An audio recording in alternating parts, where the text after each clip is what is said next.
beautiful friends. My name is Kim, and I hope you're having a fabulous day today. If you are interested in true crime like I am, I hope that you would consider hitting that subscribe button. I want to thank you guys for the suggestions on the cases I cover. This case I have for you today, thank you, and keep the suggestions coming. Today we're going to be talking about Elisa Izquierdo, a 6-year-old that was murdered in the most horrendous way. Her death is a cautionary tale that one which an entire city, state, and honestly, the whole nation improved upon, with entire laws being strengthened and created in her name. Elisa's death caused a very bright light to shine into the dark corners of the entire systems, so this magnitude of neglect, failure, and mismanagement never happens again. Let's talk about Elisa. But first, a word from our sponsor. Thanks to Green Chef for sponsoring today's video. If you are not familiar with Green Chef, they are a division of HelloFresh that focuses on dinner options that work for your lifestyle, not the other way around.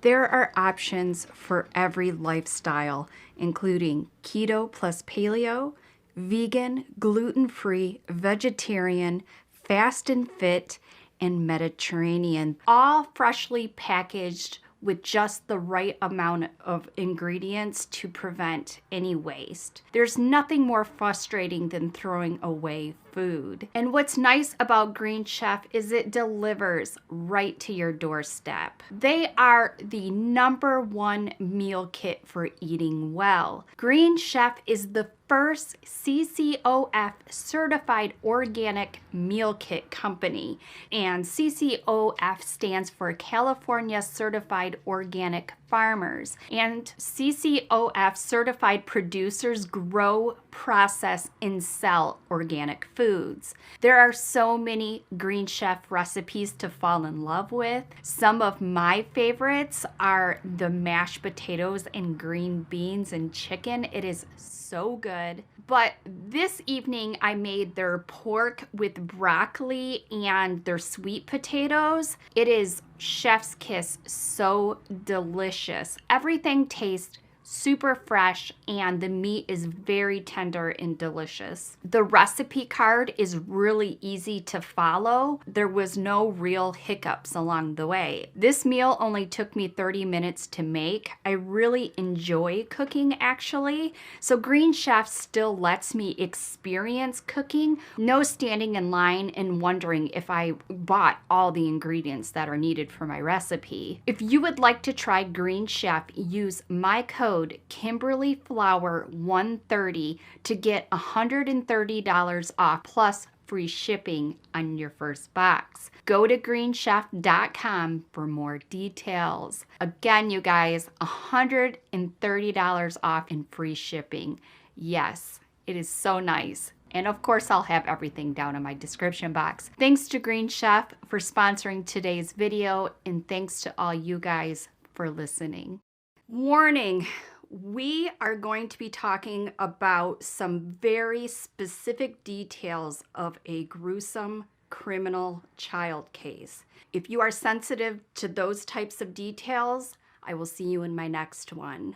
Elisa Izquierdo was born on February 11th, 1989 in Brooklyn, New York, to her parents, Gustavo Izquierdo and Awilda Lopez. Now, I want to set the stage for the case by talking a bit about Elisa's parents and the circumstances around how they met. Gustavo and Awilda met in Brooklyn, New York, in a homeless shelter 2 years before Elisa's birth. Gustavo worked at the homeless shelter as a janitor, a food server, and eventually a community aide. Awilda was a temporary resident at the homeless shelter after being evicted from her apartment because she didn't pay her rent. And she didn't pay her rent because she was addicted to crack cocaine. Gustavo and Awilda began a relationship while at the homeless shelter, which led to her becoming pregnant. A short time later, after Gustavo discovered Awilda was still using crack while pregnant, he abruptly ended it. As a matter of fact, Awilda's crack use was so severe that her own family reported extensive drug use to social services.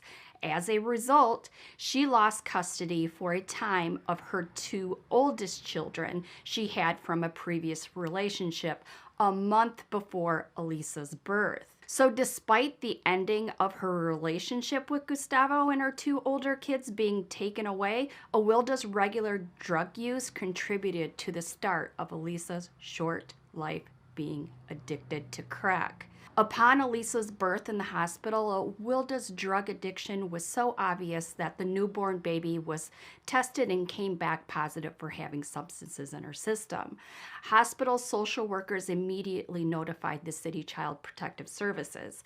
This was the first of many social services calls who were asked to intervene. An investigation concluded with full custody of Elisa being awarded to her father, Gustavo. As for Gustavo, he was reported as being a loving, present, and caring father. He had no experience being a father. Because of this, he took the initiative of attending parent classes, sought advice from relatives as to how to care for a daughter, and coordinated birthday parties for Elisa. A family friend of Gustavo even said Elisa was his life. He would always say that she was his princess. Gustavo cared so deeply in providing for Elisa that he researched educational opportunities for her and seized upon the opportunity to obtain preschool vouchers at the New York Academy for Child Development. Those carefully researched education opportunities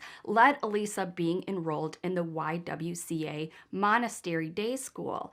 It is unknown as to exactly when Elisa started preschool. Some teachers report that she was less than a year old when she was enrolled, while school administrators say she was a year and a half years old. The time frame seems to mostly state that she began preschool at some point in 1990.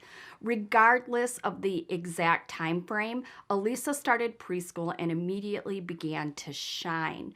By many teachers and school administrators' accounts, she blossomed in school and was described by her teachers as having the potential of a very bright and beautiful future. Elisa, backed by her father's loving support and the nurturing of her teachers, even attracted interest of her Montessori school's benefactor, Prince Michael of Greece and Denmark. So Prince Michael of Greece and Denmark is the benefactor of the school, and he knows who Elisa is. I promise this is real life. I cannot make this stuff up. Prince Michael, as he was known by the school and its students, took a special liking to Elisa. He became aware of Gustavo falling behind on payments for his school tuition that was not covered by the preschool vouchers that he had obtained from the New York Agency for Child Development. Upon being appealed by the school administrator, Prince Michael stepped in and erased Gustavo's tuition debt of more than $1,000 and pledged to provide Elisa with private education through the 12th grade at the Brooklyn Friends School, a highly respected private academy according to the preschool's administrator. Just amazing. I need to also mention that it wasn't just this prince taking a special liking to Elisa that afforded her the opportunity, but also Elisa was an outstanding student, so much so that she passed the required exam, allowing her to be in part of this exemplary school. Elisa would have begun classes at the Brooklyn Friends School in the fall of 1994. Life was going pretty well for Elisa during this time, but behind the scenes, Elisa's father was fiercely fighting two different threats: to keep Awilda, the mom, away from Elisa, and a serious illness, which was lung cancer. During Elisa's first 2 years of school, Awilda successfully graduated from a drug program, which set into motion the process of being granted custody of the two older children who had previously been taken away before Elisa was born. Awilda also married Carlos Lopez. She found a job in an apartment in Brooklyn housing projects during this time. Since Awilda showed continued progress with rehabilitation, a social worker signed an affidavit stating that positive steps were being made by Awilda, and Awilda was ultimately awarded partial visitation rights to see the 2.5-year-old Elisa in November of 1991. Up until this point in Elisa's life, she and her mother, Awilda, did not even know each other. They hadn't been present in each other's life at all. Imagine that as you were Elisa, basically thrust into a stranger's life and told, "This is your mother." And Awilda, a family member told a reporter, Awilda had never really grown attached to the little girl. She didn't have love for Elisa because she didn't raise her. She didn't give the little girl a chance. She didn't know what the little girl wanted, unquote. And with this foreboding sense of doom, the visitations between Elisa and Awilda began. Some accounts report that Awilda was awarded visitation every second weekend of the month, which others report every other weekend. But regardless, Awilda was allowed unsupervised visitation with Elisa. At this time, Awilda was only being monitored for drug relapse and being able to provide the necessities for her children. Food, shelter, working utilities, and care in order to thrive. That's it. She was not suspected at this time for anything else. When Elisa would stay with her mom on Awilda's assigned weekend, there was 5 other children present from Awilda's other relationships. These half-brothers and sisters age range between both older and younger, with Elisa falling right in the middle. Regardless, Elisa did not know them and never had a chance to even bond with her siblings. At this time that Elisa began participating in visitations with her mother, Awilda shared her home with her husband, Carlos Lopez. Carlos, now taking on the role of a stepfather to Elisa, was the exact opposite of what she knew a father figure to be. Not to mention, he was out on parole after having stabbed someone 17 times with a pocket knife. Yikes. Just to throw an extra tidbit into this already horrific case. Once the visitations began, Elisa would often return to her father's home bruised and upset. She would throw up and refuse to walk into the bathroom. She began to look fearful, scared, and withdrawn. A friend of Gustavo's, who lived nearby, helped him care for Elisa, said that Elisa would wake up screaming in the middle of the night. Although Elisa had long ago been potty trained, she had drastically regressed back to urinating and defecating on herself. She had to wear diapers again. The friend, Alicia, I know it's Elisa and Alicia. I'll just say the friend.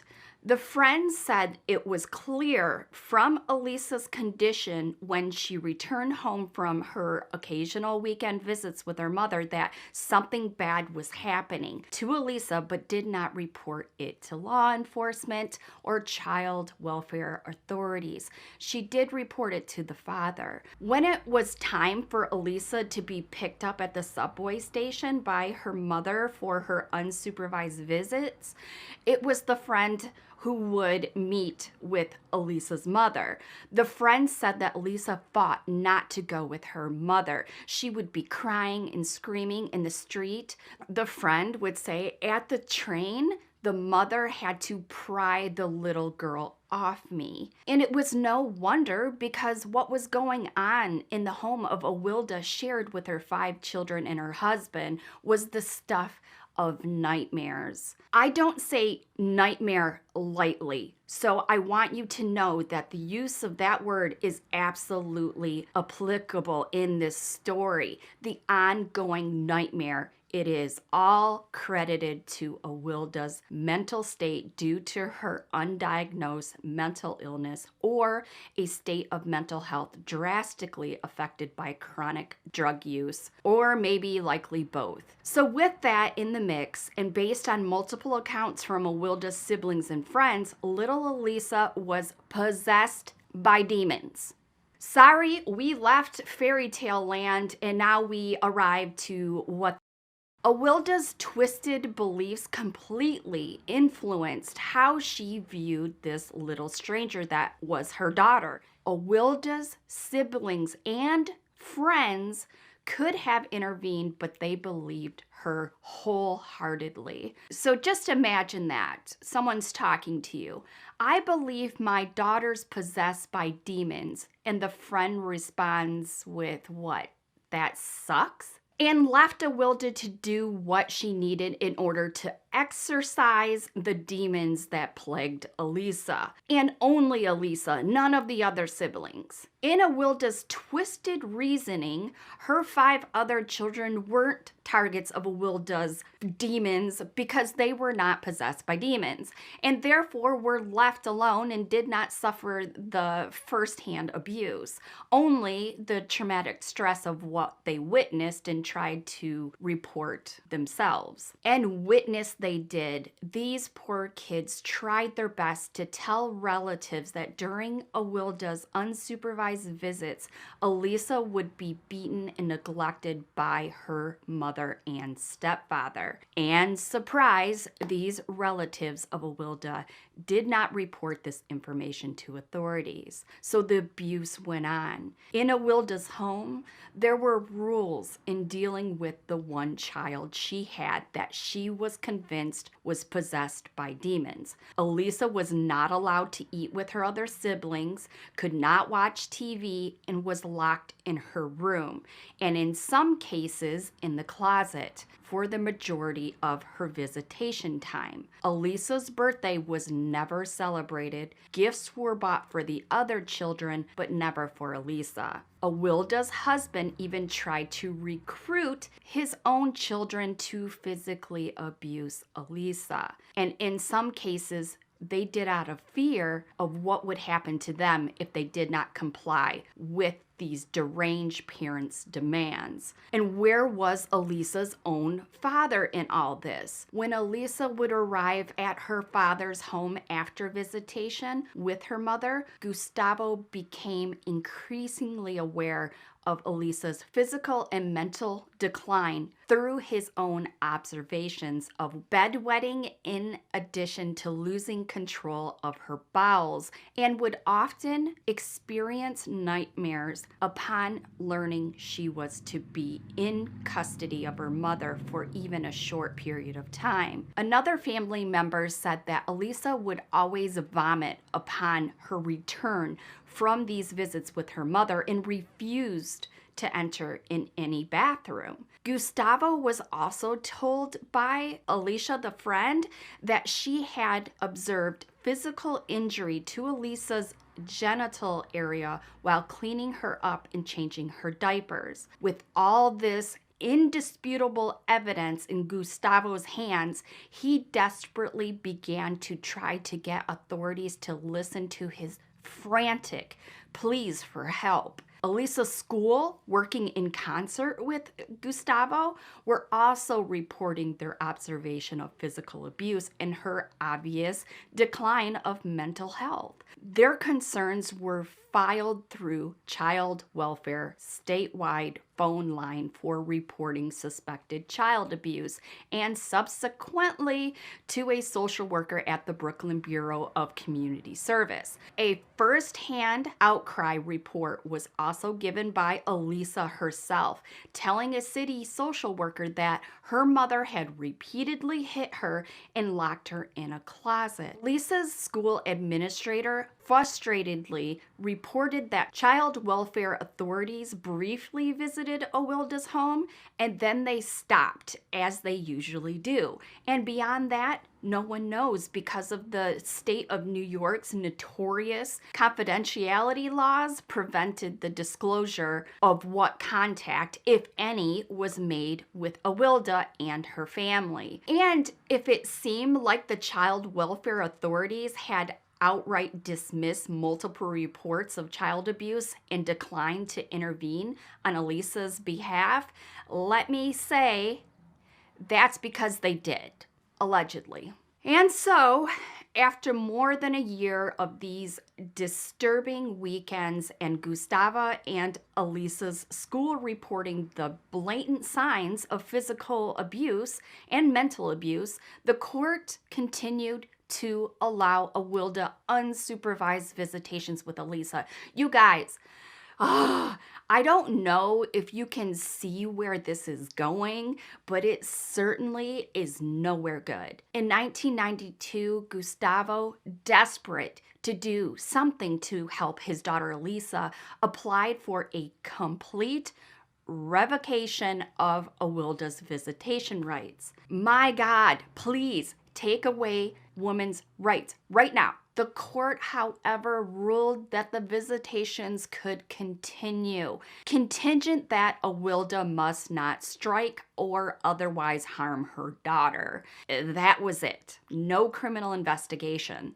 No criminal charges. The abuse continued, with Gustavo reporting that Elisa continued bedwetting in addition to losing control of her bowels, and would reportedly experience nightmares upon learning that she had to go to her mother's house, even for a short period of time. School employees heartbreakingly described a double life of sorts for Elisa they observed regularly. When Elisa was with her father, they observed her lively, smiling, neatly braided hair.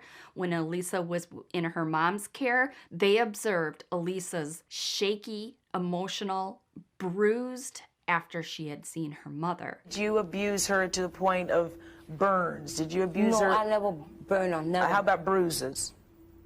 No, if I would have hit her, I would have hit her with my hand. I would have spanked on her the butt and everything. But I never bruised her, like bruised her body like that. No, I didn't do that. With all this proof and still no social services or criminal investigation, the father could no longer watch the further decline of Elisa's mental and physical health at the hands of her deranged mother. Gustavo began to create a plan which he would save his daughter from this chronic physical, mental, and emotional abuse.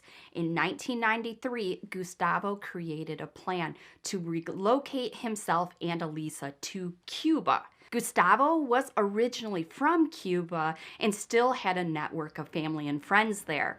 The Cuba plan felt like this was his best chance to make Elisa safe. With this plan finalized, Gustavo went as far as purchasing airline tickets for himself and Elisa. They were to escape from a system that was continuously failing them and would have done so on May 26th. However, in 1994, you guys, this is just heartbreaking because they were so close.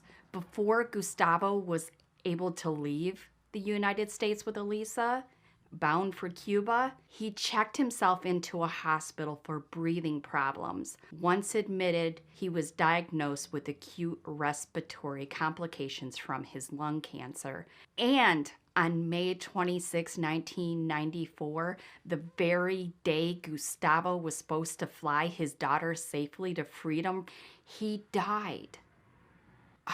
Oh my God, he freaking died.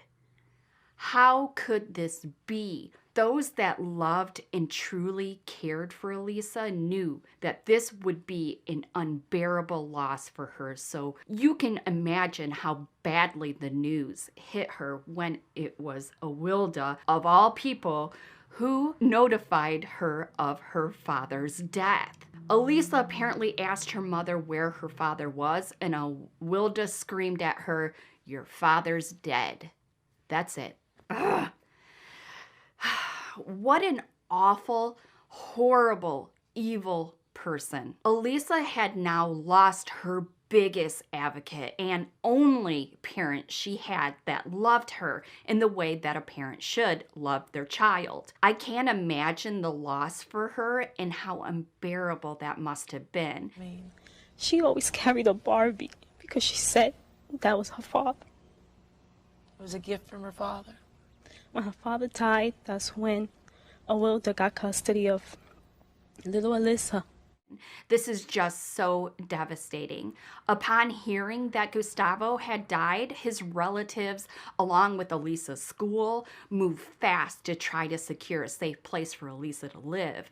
They knew, according to child welfare social services, the courts, and the police department, that there was no abuse occurring in their eyes. There was no abuse occurring, again, in their eyes. Yes, because for years of Gustavo's and Elisa's school making reports of child abuse had been dismissed.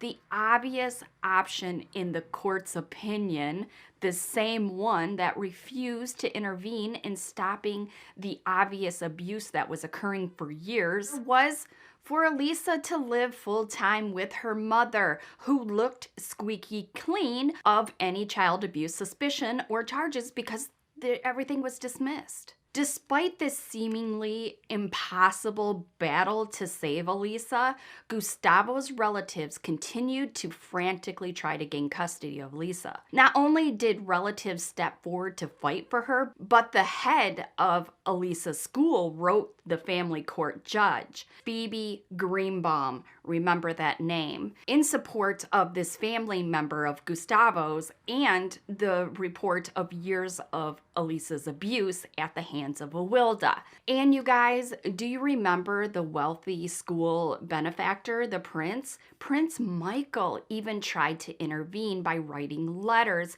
pleading to the court that there was a solution. There were people ready to take this child to love her. He also endorsed Gustavo's relatives and gave a positive reference to this family member trying to gain custody of Elisa. When it was Awilda's turn to testify at the child custody hearing, she was reported to have come to court armed with a public defender, a social worker, and laws that favored reunited even the most unsuitable of biological families. Awilda's legal representatives testified as to her valiant efforts to refrain from relapsing in drug use.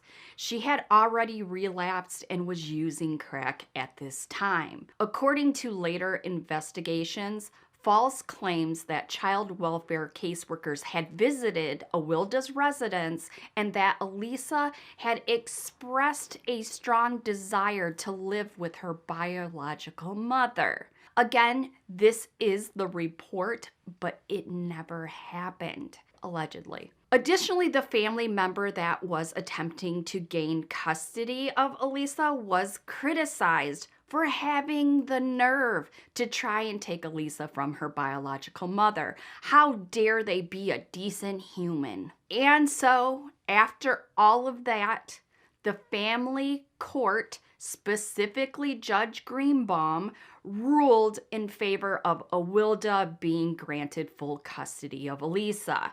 Can I just say what an utter failure at a grotesquely systematic level? With that judgment handed down by the utterly inept Social Services Division, family court, and judge, Elisa was handed over to her nightmare of a mother, and her mental and physical decline began immediately. Awilda began the process of removing Elisa from her beloved school, but before she went, Elisa's prince tried to step in one last time and offered to pay for any of her school tuition, thinking that was the reason for Elisa being taken out of her school. Awilda declined. She believed her child was not special and did not deserve a scholarship or a prince to save her, and immediately enrolled Elisa in a local public school. As an abuser, Awilda needed to keep Elisa from the witnesses and her few remaining advocates that knew Awilda's abuse history and would not hesitate to continue to report their observations. No, Awilda would not be having any of that. Once Elisa was enrolled in her new school, far away from friends and the school staff she used to know, she became withdrawn, uncommunicative, and refused to play with other children. Elisa was observed to have an uneven walk, as if it were difficult to do so because of an unknown injury. So, some described Elisa as emotionally disturbed and went as far as to say that she eventually began tearing out sections of her hair. It was noted that she urinated frequently and had numerous bruises. With all this in mind, the school administrator called the Manhattan Child Welfare Authorities, which would have been, are you ready for this? The 5th time a report was made that Elisa had been abused. Okay, so maybe with the second school now in the mix and reporting child abuse as well, that New York Child Protective Services and social workers that were supposed to investigate would finally do something. According to a spokesperson for Elisa's new public school, the state refused to investigate because there wasn't enough evidence. I'm wondering, what kind of evidence did they need? A head completely removed from a body before they actually do something?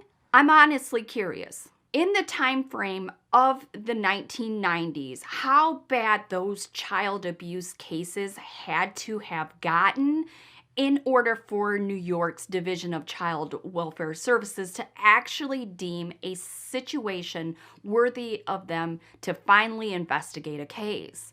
Just wondering. Once Manhattan Child Welfare Authorities decided to do nothing, and by nothing I mean the Manhattan Child Welfare Authorities replied to the school their concerns were not reportable due to the lack of direct evidence of child abuse or neglect.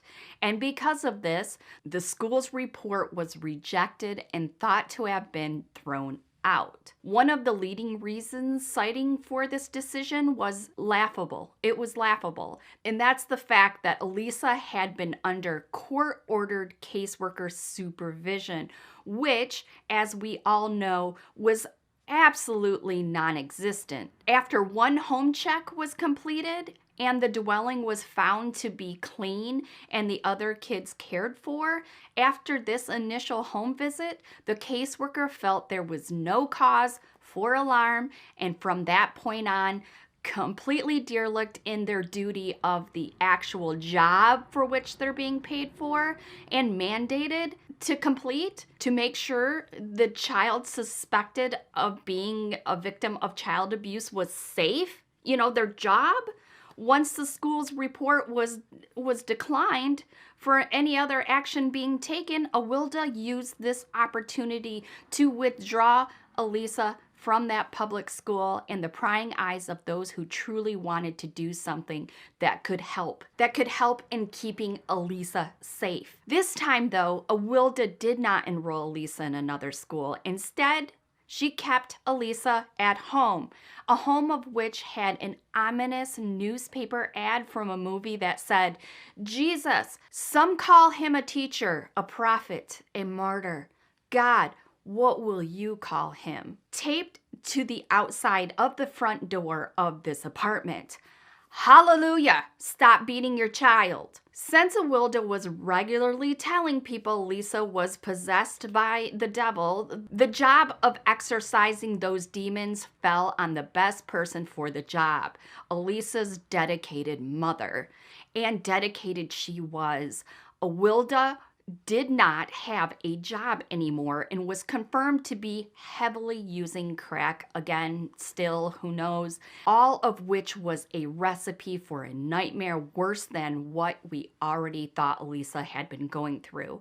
I always say this, parents who have active cases or have had active cases should not be allowed to homeschool, period. I'll keep saying it until someone actually listens. Elisa was rarely let out of her room. She wasn't allowed to watch TV. She wasn't allowed to eat with her other siblings. She urinated and defecated either in her bed or a pot in the room that overflowed so much it leaked in the apartment below. Homeschooling. This is her homeschooling. Elisa was told she was not allowed to use the toilet, thus the reason for her refusal to go into the bathroom elsewhere. When Awilda would clean, she opted to use her daughter as she held Elisa upside down, using her curly brown hair as a human mop. Elisa was repeatedly punched and kicked by her mother and stepfather, Carlos. She was forced by Awilda to eat her own feces. Awilda burned Elisa's face, hands, head, lips, her entire body with cigarettes and other superheated objects. Elisa's mother reportedly dropped a chest drawers on her fingers and toes. As for the reports of sexual abuse, Awilda would refer to Elisa as a filthy whore who had been placed under a spell by her father. There are reports and evidence of this type of abuse, but I'm not going to talk about it here. And those demons Awilda spoke of, Awilda herself mentioned to her friends and family that she slid snakes down her daughter's throat to exorcise the demons plaguing her daughter. She mentioned it to her friends and family, and they said nothing. I'm mortified hearing about it. They stood by and let it play out. Few people saw Elisa in the last year of her life, but they heard her through the walls of the apartment located in the projects of New York. Neighbors regretfully reported that they had frequently heard screams of her begging her mother to stop, coming from Awilda's apartment. A few neighbors even said they reported what they heard to child welfare authorities, but nothing happened. The saddest of all in this excruciatingly horrendous case were reports of those neighbors shamefully saying later that they simply hoped the noise would stop. And eventually it did. Silence that I'm sure is bittersweet. On an evening in November of 1995, Awilda called one of her sisters to mention that Elisa was like retarded on the bed, with clear fluid leaking from her nose and mouth. Awilda frantically told her sister that Elisa would not eat or drink. Awilda's sister suggested taking Elisa to the hospital, but Awilda responded that she would think about it after she had finished cleaning the dishes. There are different accounts as to Awilda's behavior the next morning. Yes, the next morning. One neighbor's account said Awilda called a neighbor and asked her to come to her apartment to look at Elisa, who had remained still and wasn't responding to Awilda's demands to drink or eat. Reportedly, this neighbor came over and was unable to find any signs of life. The neighbor told Awilda to call the police. The neighbor said Awilda refused to place the call for help, so they actually called 911 themselves. Well, for 2 days, the baby lay there dead. No, she died. It was 2 days later. The 22. She had the 22. Then the next day I called the police. You called the police. Why didn't you call for help when the baby was in a situation where you were trying to give mouth-to-mouth resuscitation? I just find it so odd that a mother would get up and cook and not call for help. You know, like I got scared and I said, oh my God, now she's dead. Now I'm going to go to jail. Another account said Awilda ran to a neighbor's apartment to hysterically report that Elisa wasn't breathing and that the neighbor immediately called 911.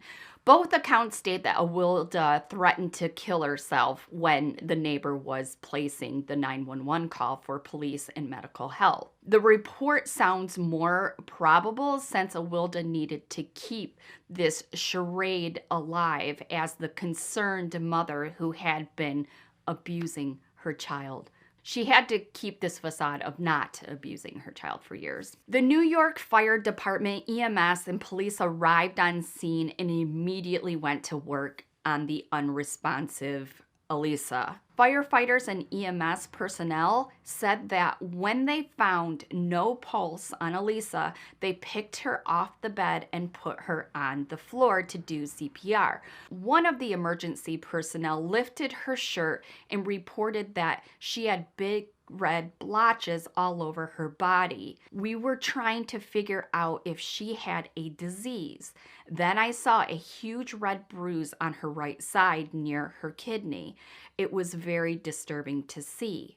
While emergency workers were trying in vain to revive Elisa, police officers chased after Awilda, who either by this time knew she was the cause of Elisa's death and the ramifications of everything she had done were about to land her in jail for a very long time, or she was still fully delusional that despite her best twisted, completely disturbed intentions had failed and she had likely killed her child in the process. Who knows? So with that in mind, Awilda ran up to the roof of the apartment building and once there fought police officers as she reportedly tried to jump off the roof, her stating, "Let me go, don't let them take my baby."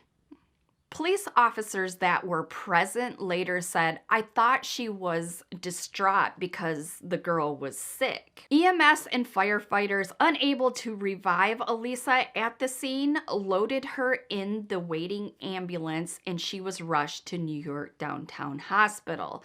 While en route, the ambulance crew worked to save her. Once at the hospital, Elisa was pronounced dead at only 6 years old and finally was at peace. After Elisa was pronounced dead, the full extent of her injuries came to light. Elisa's autopsy acted as a fact sheet, indisputable in its list of facts created from a very long history of physical and sexual abuse, including broken fingers, including one bone that was protruding through the skin, a broken toe, damage to her internal organs, deep welts and burns across her head, face, and body, genitals and rectum trauma, including tearing, 30 circular marks upon her body, which were found to be impressions left by a stone in the ring from being punched with.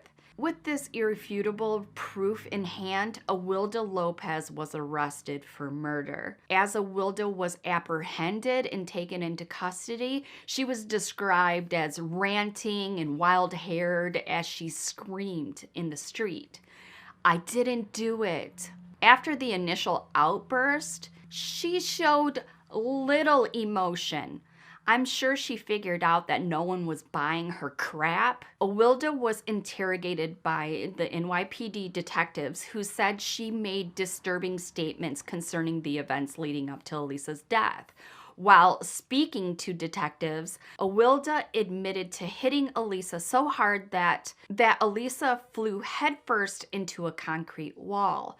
Once Elisa had sustained injuries from this traumatic impact, she never walked or talked again, Awilda would admit. Detectives estimated that Elisa probably died shortly after this traumatic head injury, but Awilda waited until the day after that before the neighbor actually called the police. Awilda also mentioned to detectives that she believed Elisa was possessed by the devil and that evil caused death. "Not me," Awilda would say. "She was just trying to help her daughter," she would say.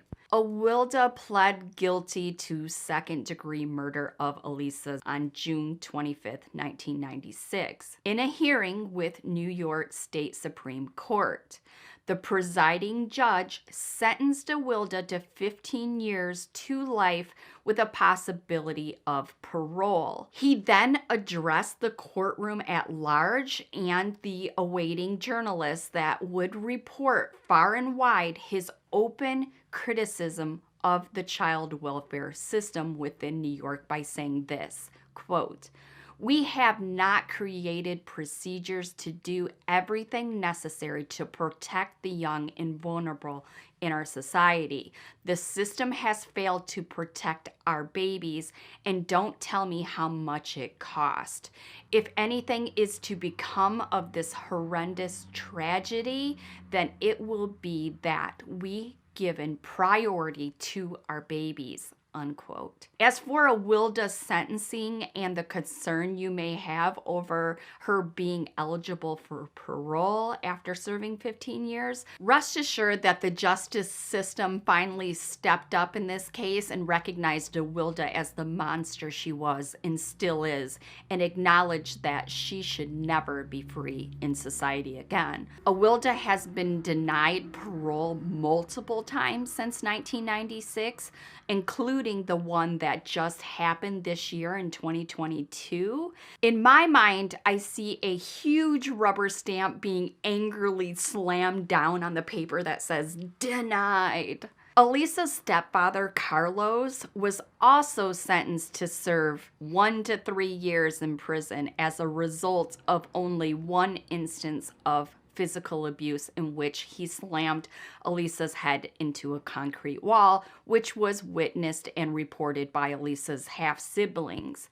Don't fret though, Carlos was already in jail for other charges successfully brought against him and numerous parole violations. He too is tucked securely away in prison for a very long time as well. As for Elisa, as needless, tragic, and heartbreaking as it was, goodness has come as a result, and a whole lot of backlash. Almost all media coverage of Elisa's abuse and death as a result was openly scathing of New York's child welfare agencies. Judge Greenbaum was subjected to severe criticism in response to giving Awilda custody of Elisa and was mentioned repeatedly by news, print, and TV coverage as being partially responsible for the tragic outcome of not intervening. February 1996, New York Governor George Pataki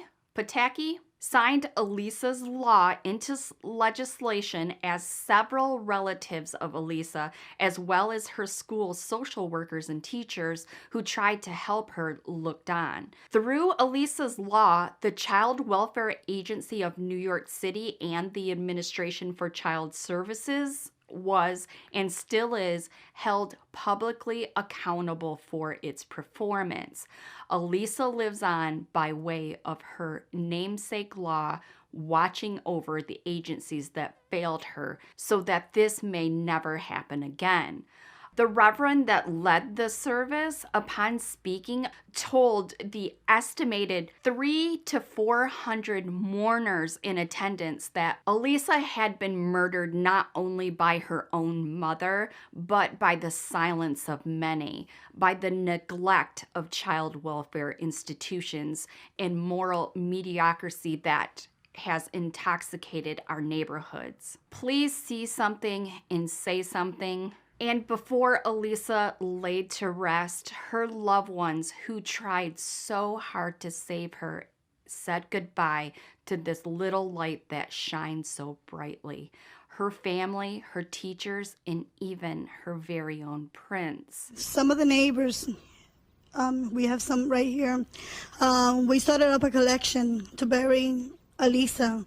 We thought that Elisa needed to be buried with dignity, because at least she didn't have it while she was alive. So at least let us put her to rest in peace. I feel the crown emoji is the best fit for this little princess. So let's leave just that in the comments to let her family know she will never be forgotten or brushed under the rug by us. Let me know your thoughts on this one. For me, there are tears and enraged anger. It's so frustrating. With all that, I'll get out of here, you guys. Thanks to Green Chef for sponsoring today's video. I'll have my link below, Kimberly Flower 130 to save $130 in free shipping. Thanks to all my channel members who continue to support me. Their names are on the screen. If you would like early access to new videos and decide the cases I cover next, you can do so by clicking the join button on your desktop, or there is a video in the description box on how to do it from your phone. Well, if you guys have made it to the end, you guys are rock stars and I love you to death. There are more true crime videos in my crimey cases playlist for you to check out. Stay safe, my loves, and remember, if you see something, say something, and I'll see you in my next one. Bye.